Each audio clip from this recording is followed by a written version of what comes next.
Hey, so thank you for tuning in to Chomp at the Bit. I'm Kyle Evers, of course. In this episode, I'm going to talk about Tom Brady.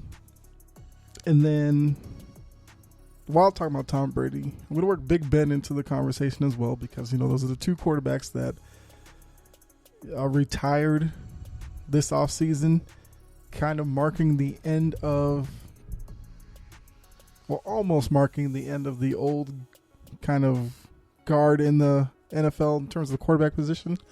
We still have a couple left, like Aaron Rodgers and I don't know. Do you throw Matt Ryan into that group? I guess. I mean, Matt Ryan's only a couple of years younger than Aaron Rodgers, so I'm going to take a look at.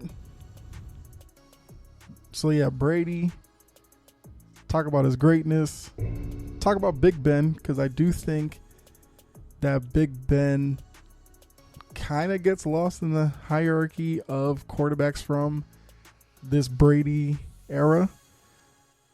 So I think I'm going to attempt to kind of place Big Ben in his rightful place. I know there's some other stuff to talk about with the NFL. I'll save that. The whole Brian Flores thing, which I talked about a little bit, I believe the last episode, but probably want to talk a little bit more about that. I'll save that for an episode where I talk about, I guess, the coaching carousel, since that is tied into that story. So, but with that, go ahead, take a look at these two quarterbacks where for years, the two of them went up against each other in the playoffs, had some good games against each other. Both of them weren't exactly, the biggest names coming out of college. I mean, Big Ben went to Miami of Ohio, I think. And then we know Brady went to Michigan, which is a big name school, yes. But Brady's time in Michigan was kind of playing second fiddle to Drew Henson, who was the more acclaimed recruit at Michigan. Now, obviously, we know that Brady went on to have a better career than one Mr. Drew Henson, but he was supposed to be the better player. So, let's see. So Brady, beats the odds, late draft pick. Probably went to the right situation where the Patriots were built defensively. Brady was able to kind of fit in, get accustomed to the NFL, pretty much just gain experience. Because like I said, he split time in Michigan, so, he wasn't exactly the most seasoned college quarterback coming out. And, he had success early on. He slowly developed his game, much in the way as, quickly shift to today. We're seeing that with Mac Jones. So that's the blueprint that Belichick clearly wants to set for Mac Jones. Not saying Mac Jones is going to become Tom Brady, but, ease them into, the real flow of the NFL. And then at a certain point, you kind of just unleash them and, let them be. So, Brady, like I said, early on, quick throw, short throw, rely on the defense. As he got a little bit older, he slowly started developing in the passing game, doing a little bit more. And then, middle part of his career, he turned into the guy that we saw for the, better part of, 10, 15 years. And I believe I said this before, but, to me, Brady is the best quarterback that I've seen. When I always address, greatest or whatever, I usually do it based off what I've seen. Unless, if there's some players that maybe were around before me, if I saw, like classic games and stuff like that from them, I could develop kind of a opinion on it. But for me, it's Brady, Montana. And that's not just because of the success that Brady had, because he has the 7 rings, 6 with the Patriots, 1 with Tampa Bay. He's been to the Super Bowl 10 times, 9 with the Patriots. So he goes 6-3 with the Patriots, 1-0 with Tampa Bay. But Brady's biggest quality to me was his ability to, how do I put this? It was basically his ability to take whatever Belichick gave him in terms of wide receivers, and I mean, there's a wide gambit of players from, Troy Browns of the world who are, the reliable types. I mean, he had success with Doug Gabriel, Rashae Caldwell, guys that a lot of you who listen to this probably don't know who they are. He had Gronk, he had Hernandez, but then he also had Kyle Brady, Daniel Graham. So he was able to have success with great players, Randy Moss, Julian Edelman, and your average run-of-the-mill wide receiver, running backs as well. Antoine Smith, Corey Dillon, Kevin Falk, James White. So, and I think that probably tied into the fact that, he was a 6th round pick. So he understands you just got to make the best of your opportunity. And he was able to do that. He brought the best out of a lot of players because there was a lot of, players that played with Brady who left and didn't have the same success. I mean, we know that Brady was a very accurate passer. He could throw the deep ball. Didn't have the strongest arm, but he threw a pretty good deep ball. And, he just kind of did what it took to win. Along the way, he had his rivalries. Peyton Manning. I feel like he had a little one with Phillip Rivers. They had a couple of games there for a couple of years where they went back and forth. Big Ben, we'll talk about a little bit here. So it's not like he went through his run going up against no-name quarterbacks. He had a lot of them that he had to go through.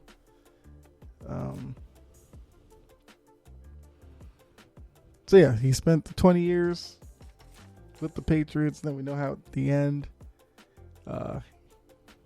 he wanted something different. I think Belichick was ready to move on. Went to Tampa Bay. Perfect roster for him as he was, advanced age. He had success there. Got a ring the first year he was there. Second year, this past year, didn't go as planned. Lost to the Rams. Now, kind of the backstory with the whole Brady situation was Brady's departure was actually divisive for Patriots fans because you had your, I don't know, like true Patriots fans. I don't want to really put it that way, but I'm just going to put it that way for this analogy right now. Who Brady left, they thanked him for what he did, but they turned their attention to Mac Jones and the new group. But there was a growing sector of the, Patriot fan base that once Brady left, and we were hearing from media reports that, basically Belichick was like pushing him out. Brady didn't want to leave. There were Patriot fans that broke off, became Bucs fans, sided with Brady. Now, I thought the whole story was, trash because, sure, Brady and Belichick aren't, best friends or something, but they don't necessarily have to, be in that certain way to explain their success. They both acknowledged each other's greatness and they worked together. Because that was another thing that came from it.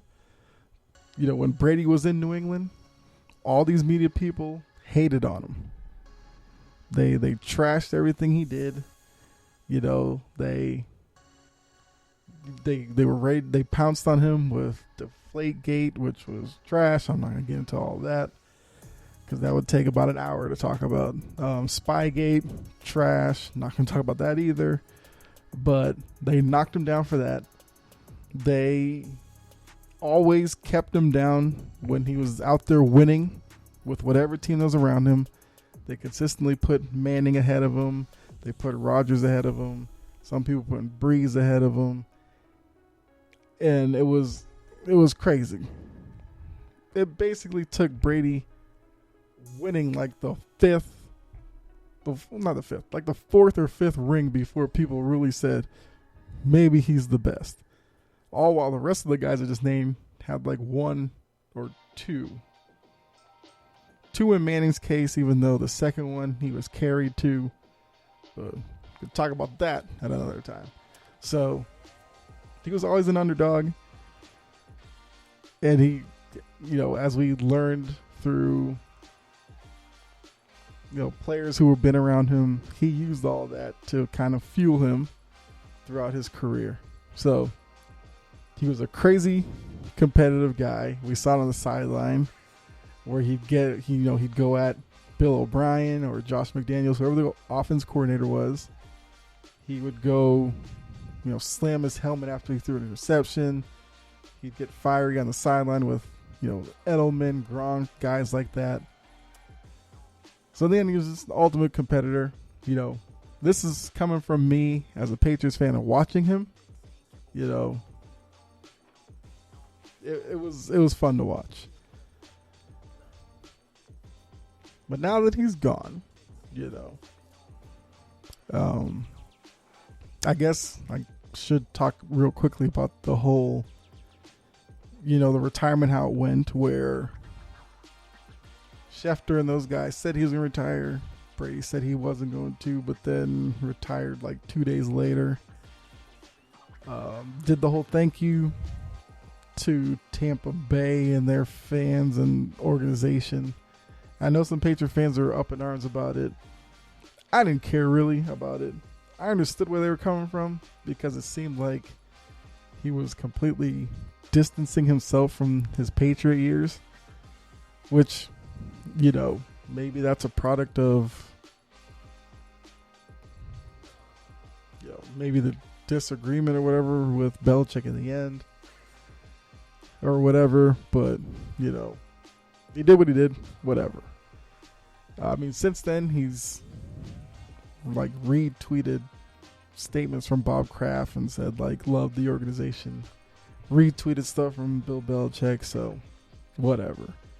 But it's going to be weird watching football next year and not having Tom Brady in the league. But, I mean, the league will go on and, you know, it is what it is. To steal a line from Bill Belichick. Now, where Big Ben comes into the whole story, like I said, Big Ben had, you know, his battles with Brady and the Patriots throughout his career as well. I mean, there's a stretch there where, you know, if Roethlisberger didn't make the championship game or a Super Bowl, most likely it's because he lost to Tom Brady. And Ben's career, I'm interested to see how Big Ben is remembered in a few years because Big Ben's success came early in his career, and then middle part of his career he was kind of close but never getting back to the top almost. And then the last couple of years it was rough to watch. So I wonder what phase of his career gets remembered more. I mean, because like I said, he did not, I guess, age well. Whereas Brady was an MVP candidate this past year. Big Ben, far from it. Now, of course, you look at Big Ben and Brady, You see the differences right away. Big Ben was a bigger guy. At least from the outside looking in, didn't seem like he was a guy who took the greatest care of his body like Brady did. I mean, Brady had the whole TB12 method. I think the story is he basically planned his regimen and his diet out for like a couple of years or something crazy like that. But that shows like real dedication to making sure his body could hold up to the rigors of NFL seasons as he got into his 40s. Big Ben kind of was just a big-bodied guy all of his career. Problem was when he was younger, he could make it work for him because he would just use that to, shed defenders coming at him to, sack him or tackle for a loss or hit him as he was scrambling. He would use that to bounce off a guy or two, get the extra yard. Ultimately, as he got older and his body type kind of stayed the same or got a little bit worse, I feel like those hits started to really get to him. And we started seeing the injuries start piling up. The worst, I think, was the elbow from a few years ago. Because basically, once he came back from that, whatever arm strength he had was shot. Because neither guy had the strongest arm. Neither one of them was John Elway or Brett Favre or Aaron Rodgers. But they were efficient enough to do what was needed. Big Ben was another guy who threw a beautiful deep ball. But with that, there was a difference in mindset between Brady and Big Ben. Brady was more calculating and, accurate and kind of cautious where he would go to the open man, whether it was short, intermediate. If he got somebody deep downfield, went to him. Big Ben was more of your gunslinger, risk taker. Yes, some of that paid off for him, but at other times it led to costly turnovers. But it was, for Big Ben, I think that was the mentality he had to have, though. Because while he was in Pittsburgh, he had weapons there that kind of played to that part of him. Antonio Brown, big-time downfield threat. Most times you threw it near Antonio Brown, he was coming down with it. He was there with Hines Ward. Hines Ward wasn't really a deep down the field guy, but he was his security blanket over the middle. Heath Miller, guys like that. So, when it was clicking with Big Ben, Steelers were tough. But, there were a lot of times where it wasn't happening. A lot of times it was against the Patriots because Patriots kind of seemed to be that kryptonite to Big Ben in the playoffs. He could have success most years, I think, if New England got knocked out by somebody else. So, I think Big Ben has 2 rings, I want to say. But even with that, I think he gets, as I said in the beginning of this episode, he gets kind of lost in probably a large, middling group of players where, they weren't Brady's level. Because for this era, Brady was the clear-cut number 1. Yes, I'm saying clear-cut because I know a lot of people tried Manning, Rodgers, but Brady's the clear-cut gold standard number 1 from this era. I guess below that you would throw in Manning, Rodgers, this Breeze. I'm hoping not to, forget somebody critical to this era, but I guess those three. I feel like below that you get, I guess the consensus you probably get with like Phillip Rivers, maybe Matt Ryan. How old is Matt Stafford? Matt Stafford's got to be like mid-30s. Yeah, throw him in. Matt Stafford. Yikes. I can run out of names here. I feel like there's some names that are so obvious that I'm missing. But maybe Eli? And I kind of think like Big Ben gets pushed below Eli in the grand scheme of things, which maybe I'm wrong in reading that, but I think that's crazy because I do think Eli Manning is greatly overrated when, placed in history. Because yes, he has the 2 Super Bowl wins over the Patriots.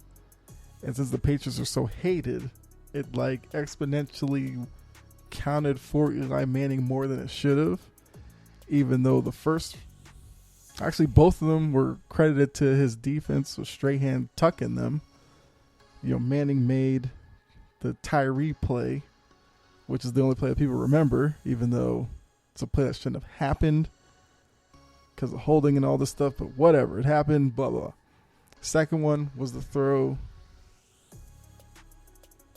to Manningham down the sign, which was a great throw, but that's all people remember.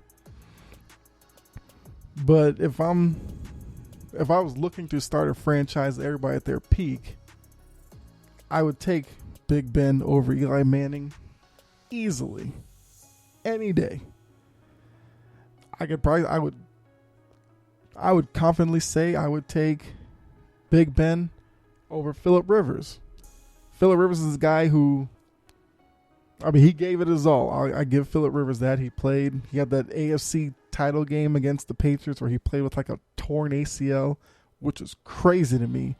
But that's who Phillip Rivers was. Problem was, as much as Big Ben was a risk taker, Phillip Rivers was even more of a risk taker, and that got him in trouble all the time. So I'd take Big Ben over him. Now, if you want to get into Big Ben, Matt Ryan, I think Matt Ryan's going to be a guy once he retires, might be kind of in the same situation as Big Ben, where they may get not necessarily forgotten, but maybe a tad underrated for their talent, during their career. But I could make the argument I'd take Big Ben over Matt Ryan. I think it's close there. So whereas Big Ben probably gets pushed down into the third group, I think Big Ben deserves to be probably at the lower part of the second group behind Brady, the group with Manning, Rodgers, and Breeze. Now, those three, I think, would be Manning, Rodgers, and Breeze would be ahead of Roethlisberger, but I think you can put Roethlisberger in that second tier, and I wouldn't have a problem with it. Like I said, I think that's for me. I'd put him there. I think to the average fan, they'd probably put Ben in the third group, unless you're a Steelers fan, of course. But like I said, Big Ben's ending to his career, I think, tarnished how people view the rest of his career a little bit. Especially that 11-0 year, where, like I said, the Steelers started off 11-0 and then went on to lose the rest of their games in the regular season and then got embarrassed in the playoff. And I think that was like the real moment where I thought he would be done, but he came back. Was it for 2 years after that, I think? And it did not get any better. And I think for some, that's going to be the lasting image that you're going to have of Big Ben, unfortunately. And as much as I, crapped on Big Ben during the year, I understand what maybe he held on too long. But to try to tell an athlete, that you should retire when they feel they have more to give, I understand how difficult that is. So, I guess to wrap it all up, Brady is the GOAT. Like I said, if I was to do a quick top 5 of the quarterbacks I think are the greatest, I'm going Brady 1. I'd go Montana 2.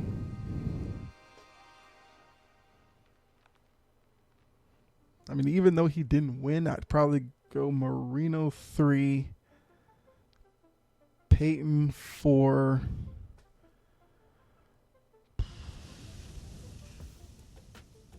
Rodgers 5. That's just quickly thinking of a top 5. Big Ben, I'd probably have. Next group of 5, I'd be looking at. Who did I name? Like Elway's, like Steve Young.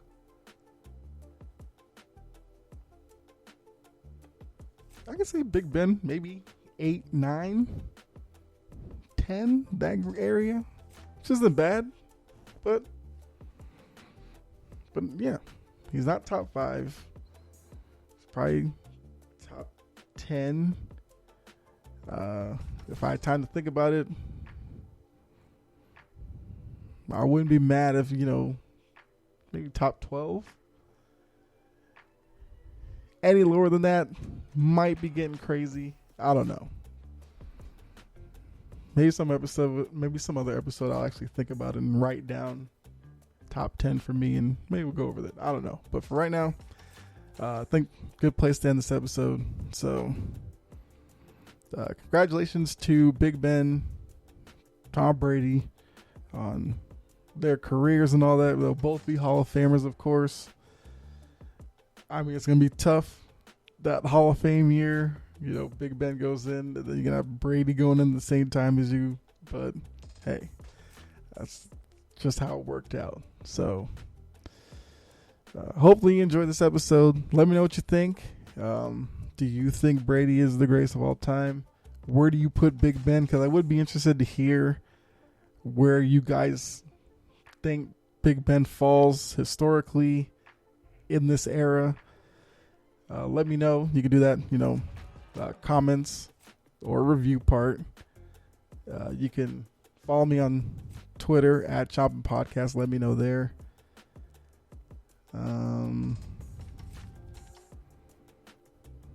Also, I forgot to mention this like a week ago. Podcast is now available on Good Pods if you, I guess, subscribe to that platform.